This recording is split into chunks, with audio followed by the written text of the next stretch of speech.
All right, good morning. I hope everyone can hear me. We can get started. We have a busy half an hour ahead of us, so I want to jump right into it. My name is Vilja Hannula. I work in Biocode, and we are talking today about the best approaches to calculating scopes 1, 2, 3 emissions. Before getting started with the topic, I wanted to say that you have chat available if you have any questions at any point. My colleague Eve will be there answering the questions, and also in the end, towards when we are closer to 10:30, we can open the microphones for everyone and then have a little bit of discussion and also more questions at that point if we want. But I don't know, Eve, would you like to also introduce yourself briefly? Yeah. So welcome everyone. Nice to see you all here. I'm Evelina Heikkala and I work in Biocode as an impact assessment specialist. And as Vilja said, just shoot us with your questions and we'll be answering them whether in the end of the webinar or then during the webinar. Welcome. Welcome. So today's topic is the best practices to calculating your scopes 1, 2, 3 GHG emissions within food industry. And the reason we chose this topic is that Biocode has worked with a lot of food companies and specifically assessing their carbon footprint for the entire corporation. So scopes 1, 2, and 3. You might know that we also do calculations for food products, and then we do calculation for food production, so in the agricultural side. But today the focus is on the scopes 1, 2, and 3. That's something that many of our customers and the food companies that we speak with are currently facing. They are at the point where they are expected to have these calculations available, but they've never done it before, or they don't have a lot of experience from past on how to approach it. The topic and the project in itself is usually quite complex and substance heavy, but we have developed some best practices with our existing clients on how to approach it, to balance out how to have the project feasible, so it's not something that consumes disproportionate amount of time and energy and resources, but yet at the same time, it needs to be reliable. So it's auditable and it's based on science. And balancing these two is the real trick in this, but we do have some best practices that we wanted to share. All the materials that I'll share today will be available to you after the webinar, and we'll send them the templates and the checklists and whatnot. And I'm hoping this will, we don't have the time in half an hour to dig into details of everything, but we should have enough time to take a look at the most important aspects of how to approach this topic. And it might be worthwhile to say at this point that we decided not to include an introduction to the topic, to what is scope 1 and what is scope 2 and what is scope 3.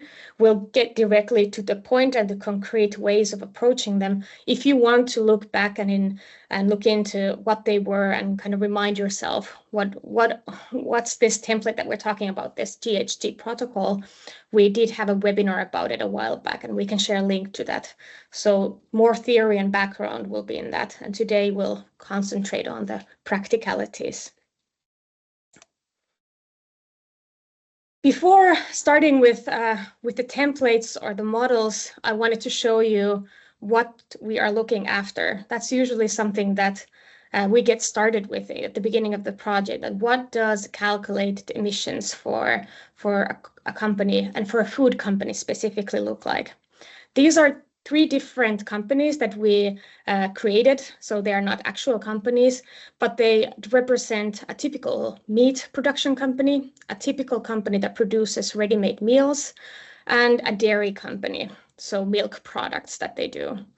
And they have all calculated, these imaginary companies have calculated their emissions. And we wanted to highlight a few things on how are they the same, the end results? So what are you after when you go to this project? And also, where are the differences? For one thing, these are screenshots from our tool where our clients do the calculations.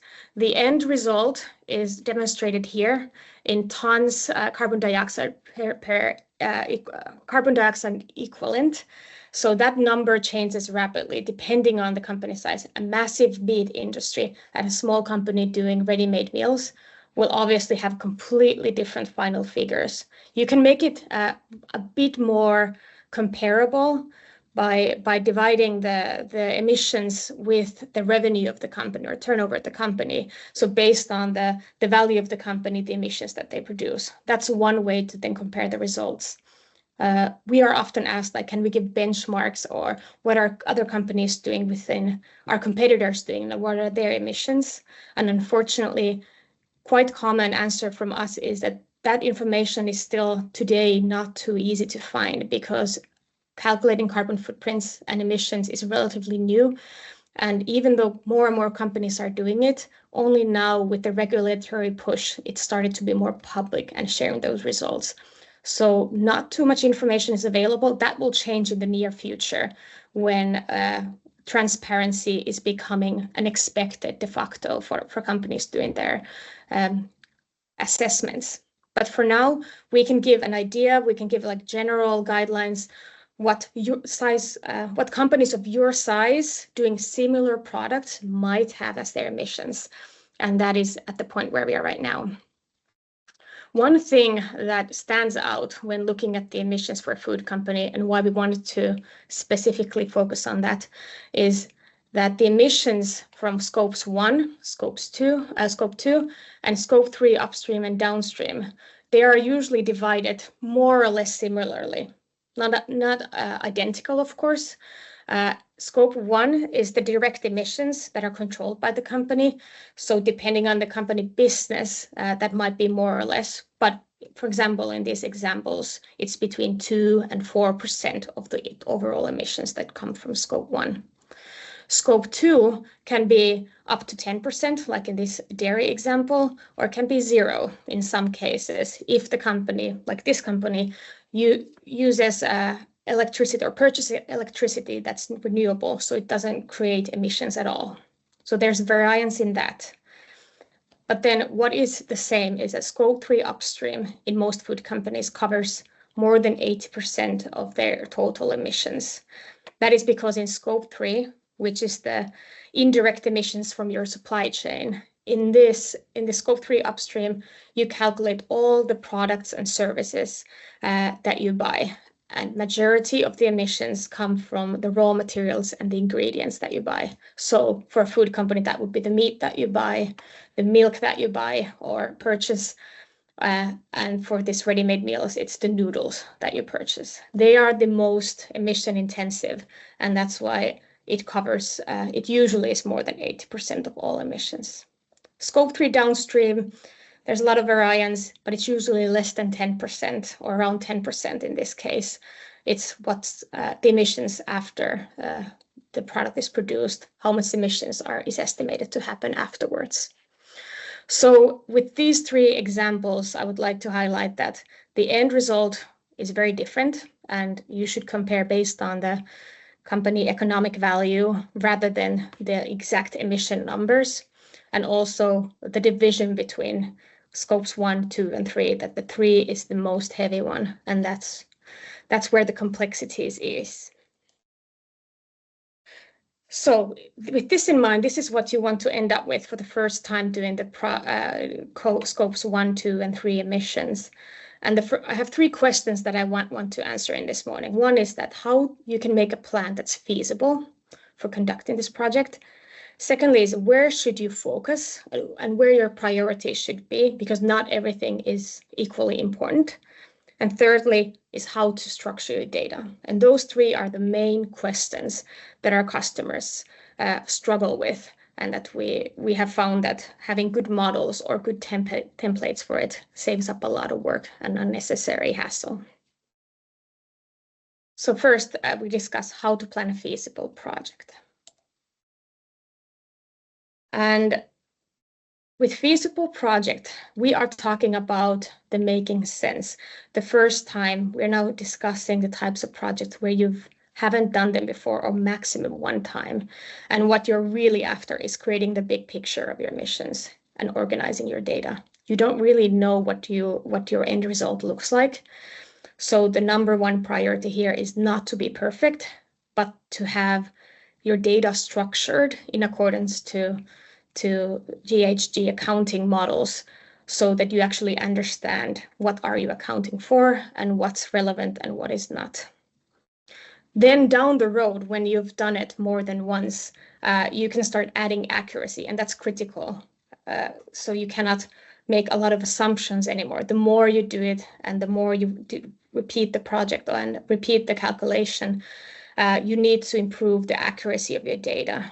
And that happens naturally. When you first have a big picture, then you can see, okay, this I need to focus on next year, or this I need to look into, or this data is very inaccurate, or this we've assumed, but maybe next year we could have this data available. And that's how you start progressing and learning down the line. Ultimately, going to farm level data, that's usually important to, right now, to companies who are very closely working together with the farms, that collecting the emission data there is already relevant. But in the future, I think it's good to recognize that in order to have actual deep understanding, that's where we will end up. We need to include the farm data into our food supply chain calculations. But today we will be focusing on number one, and I want you to keep that in mind, that what I talk about today, the templates and examples I give are relevant to these companies in this phase. And the key takeaway from everything that we go through is the 80-20 rule. One of the biggest challenges for the companies doing scopes 1 and 2 and 3 calculations for the first time is that they don't know what's accurate enough. What's the balance between feasibility, so you don't end up spending your whole time doing this project, but still staying relevant and reliable and science-based.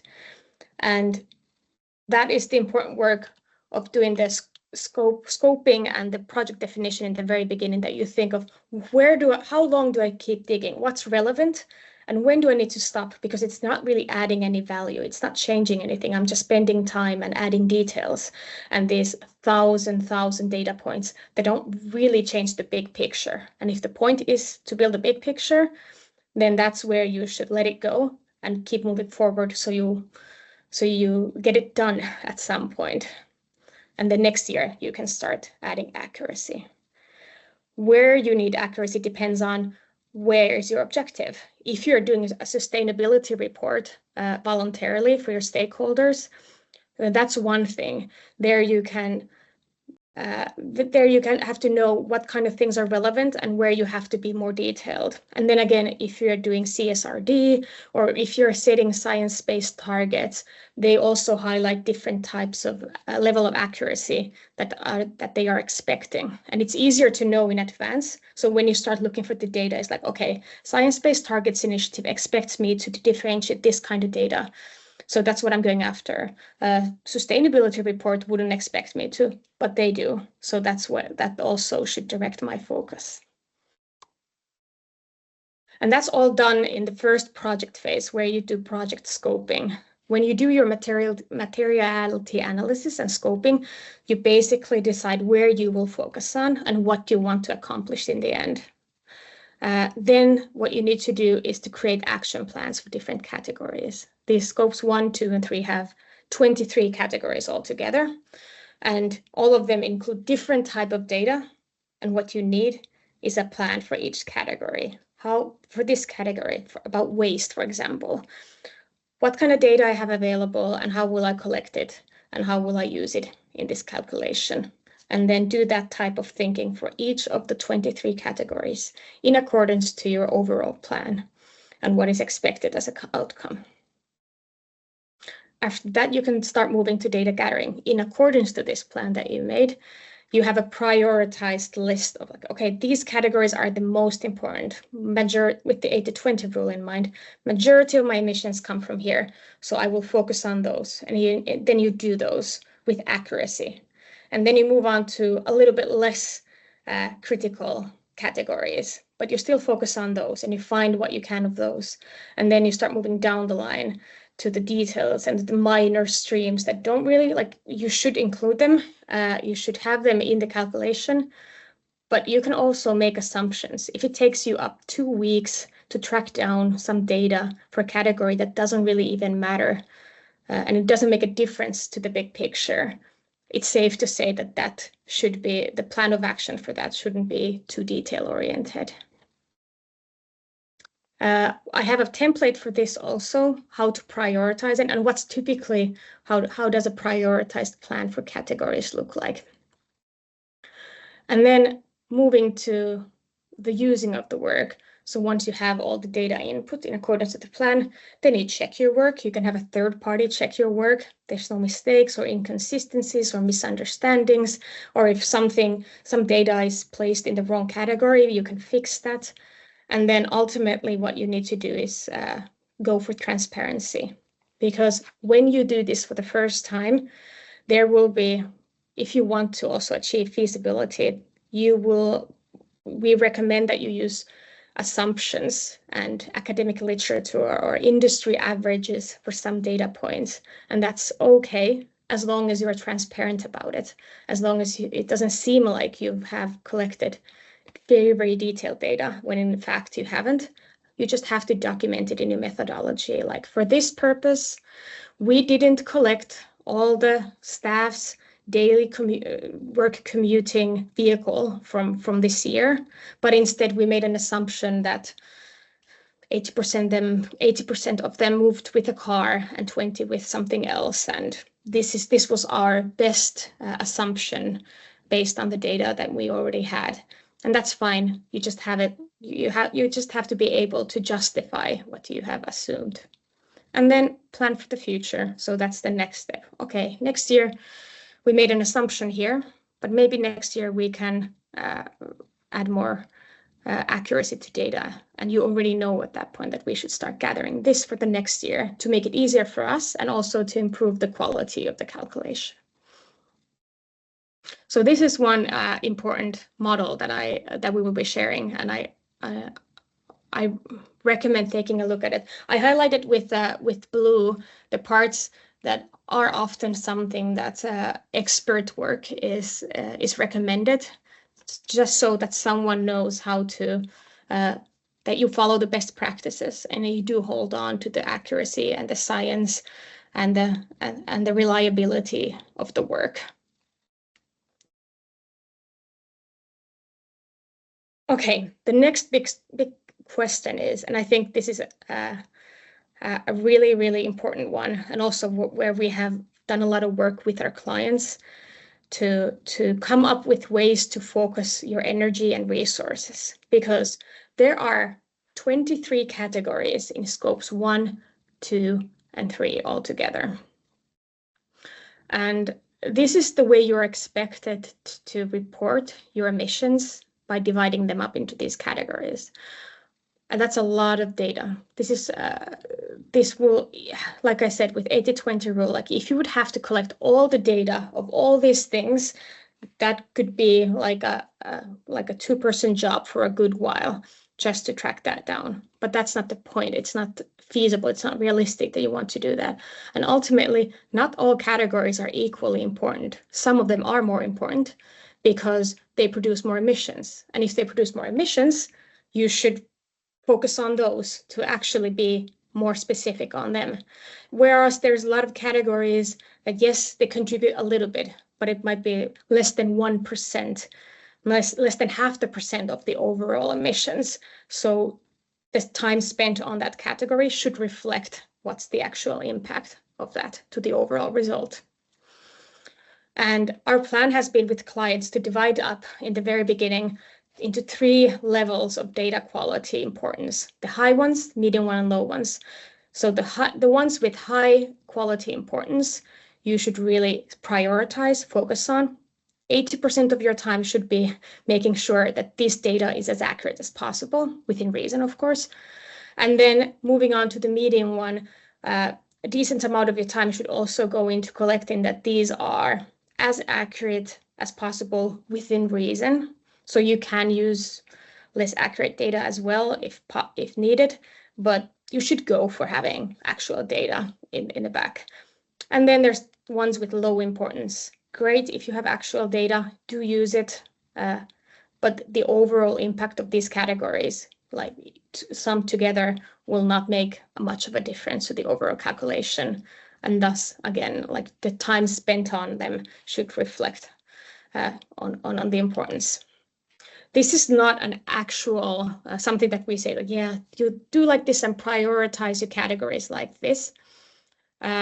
But this could be this, like we've had clients with whom we've ended up doing a prioritization very similar to this. I think a good rule of thumb to say out loud is that with every case that we've done, these categories, scope 1, scope 2, and scope 3, first category of the purchased goods and services, are high priority with all our clients. The direct emission sources come from scope 1 and 2. That's where the company has most control. So they should be high priority because there's more impact to be made and more decisions to be made, also business-wise. And then scope 3 upstream, the purchased goods and services, because more than 80% of the emissions, like we saw in the beginning, come from this category in itself. That's where your focus should be. And in a food company, it is ingredients. If it's a meat company, this is where you buy your meat or your dairy or your vegetables and whatnot. And it's so important that you spend time calculating their emissions accurately, because that's where the difference is being made. With everything else, it's a matter of what data you have available and how high their expected emission intensity is. For example, waste generated, usually a medium importance with our clients, because the data is available and it also creates quite a bit of emissions. Also, transportation and distribution, that data is quite difficult to find, so we often do use some kind of assumptions in the first round of things, but it is relevant, so we should put focus on that as well. Again, in terms of employee commuting, for example, that's somewhere where we usually, like I used it as an example, is where in the first round of things, we can make assumptions that how people go to work, and we assume things without spending days trying to prove that data to be correct, because the difference, like the margin of error is so small, it's reasonable, and its total impact to emissions is very, very small as well. So it's not where your focus should be. And then for each of these categories, depending on where their importance is set, you make a plan. How do we collect this data? How do we collect this and this and this? And then we just have like 23 small action plans. And how to structure the data when you go after each category. My example here is from the most important one, the purchased goods and services, so the ingredients here, because it's the most important one of the scope 3 emissions. We have a template for that as well. Some companies might have thousands, tens of thousands of rows of ingredients that they buy. Some might have only a few dozen if it's a very company that produces carrots. They don't have 10,000 different carrots. But if you produce ready-made meals, for example, you might have. And it doesn't make sense to list 10,000 ingredients separately. It doesn't add much value at that point. So what we recommend usually is to approach it with categories. So depending on the type of food company that you are, we create a feasible list of ingredients that reflects your business. For example, a burger restaurant chain, we would list the different types of ingredients used for their products and for their food. And I would say, like in the first round, from 30 to 60 is a pretty average number of rows for categories. And then you just group things into different mayonnaises, you account as one category, different sauces, different spices. But then again, if there are ingredients with high emission intensity, usually dairy, meat, seafood, and fish have high emission intensity. So for those, especially if that's like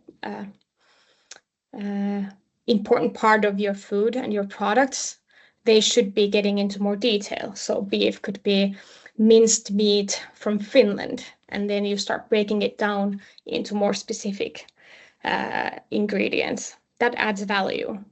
From that meat in a burger company, a majority of the emissions will come from that. So it adds value to be accurate there. whereas it won't add value to be accurate with nuts and seeds, because that's going to be a very minimum part of it. Again, the 80-20 rule in mind. For a food processor company, we picked here an example with similar rows, but the content is different. Their focus, because they only use very little meat, their focus should be breaking down the details with cheeses that are used a lot.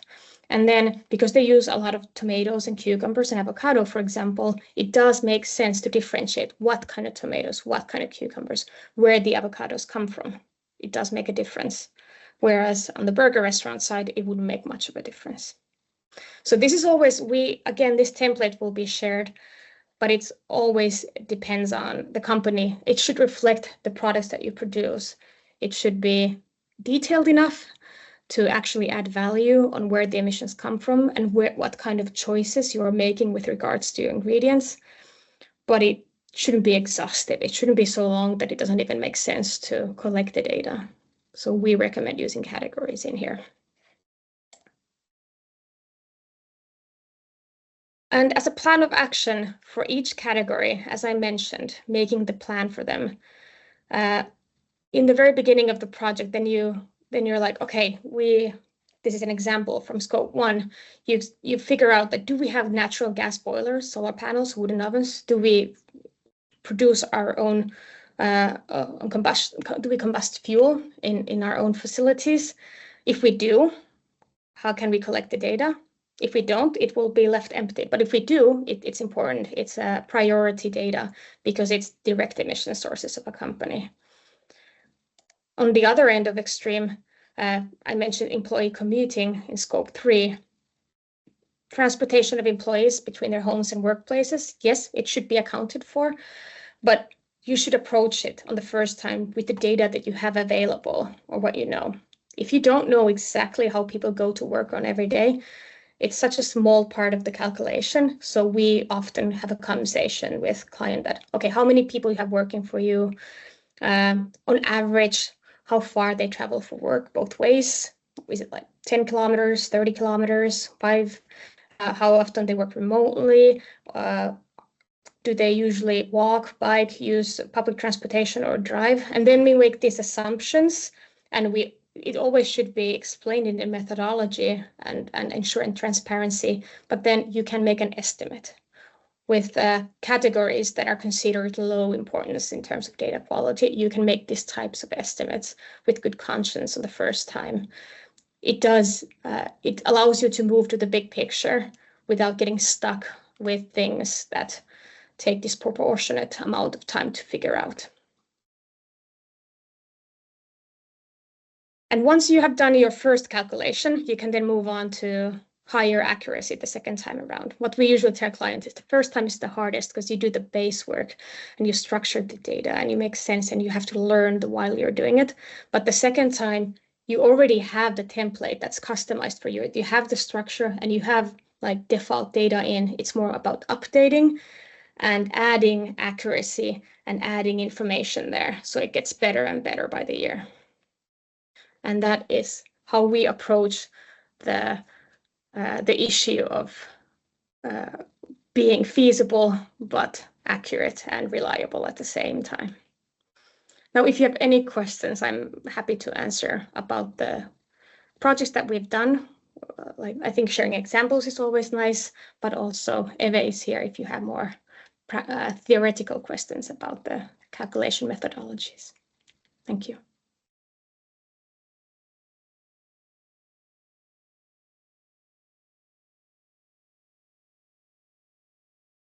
Are there any questions in the chat? I can't really see it. No, well, there is something. Okay, yeah, no questions in the chat. But now I think you can also open your mics if you want to. Yeah. And like I said, the templates that we'll be sharing, it's this for this material, the deck that I shared, but also template for this and this template we will be sharing with you. So how to categorize your raw materials with examples. And of course, with everything, there's a disclaimer that it's just an example. You should customize it, but nevertheless, like this is how it could look like towards the end. I don't know, Eva, if you have anything to add to my 30-minute monologue. No, I think that was like everything God said. So yeah. Thank you for the presentation. It was very interesting, and we can see that you are expert in this. But can you just in few words say what differs these food companies, for example, from construction companies? Like, what is the main point that we should pay attention? And the other question is, any automation tool for data processing or something?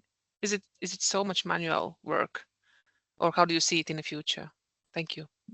Oh, that's a great question. Maybe Eve can answer about the industrial differences, but I can answer about the data gathering and automation.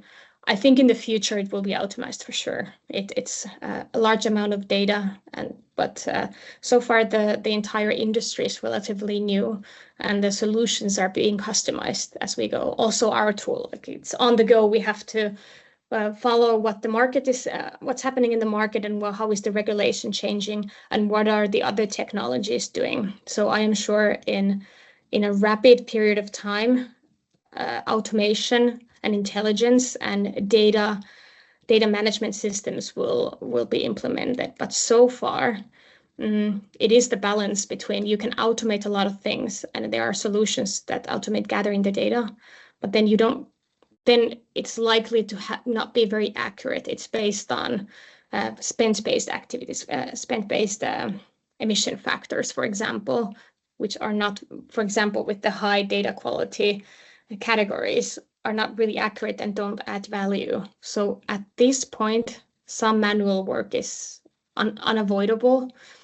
What I would do is, by scoping the project and make it feasible, to make it as streamlined as possible, but it is developing. Also, we are continuously developing and trying to automate work phases as fast as we can. I think in 3 years it will already look very, very different, if that answers your questions. Yeah, and then about the differences in different sectors, I would say that when comparing, for example, food companies to construction, the main differences come from the scope 3 upstream, maybe purchase goods and services, because they're I would say also that for construction companies, the raw materials are also they make up a good portion of the emissions, because of all the materials that are used in the construction sites. But then also there are differences. I would say that electricity usage would be maybe higher in construction, and then also mobile combustion, because I would assume that there is more logistical transportation needed in the construction sites, etc.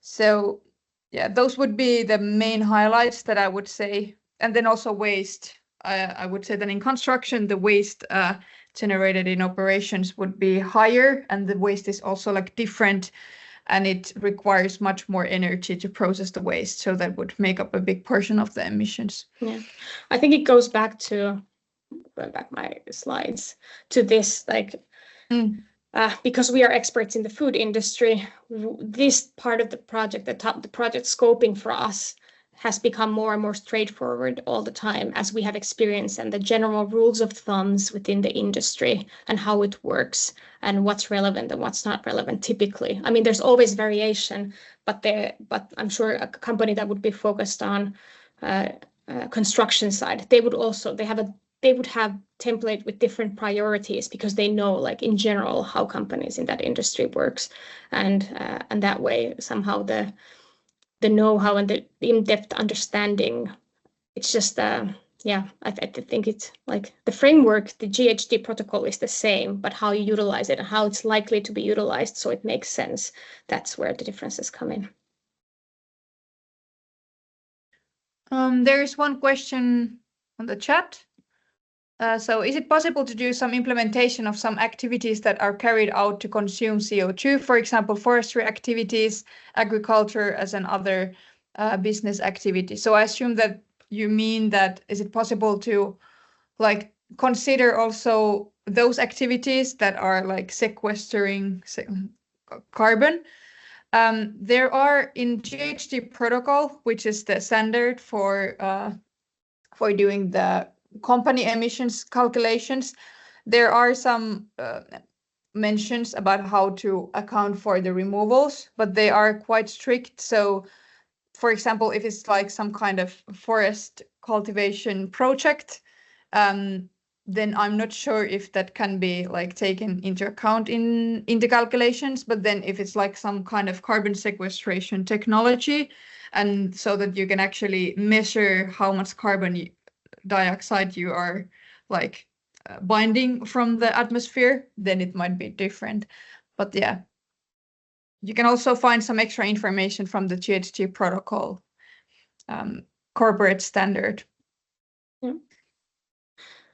And looking at the time, if there are no more questions, I think I'll thank everyone for joining. We'll be sending these materials and these templates over, and we now did a very fast recap on them. But if you want to like ask more questions and most importantly customize them to your business context, just let me know and we can have a meeting about that.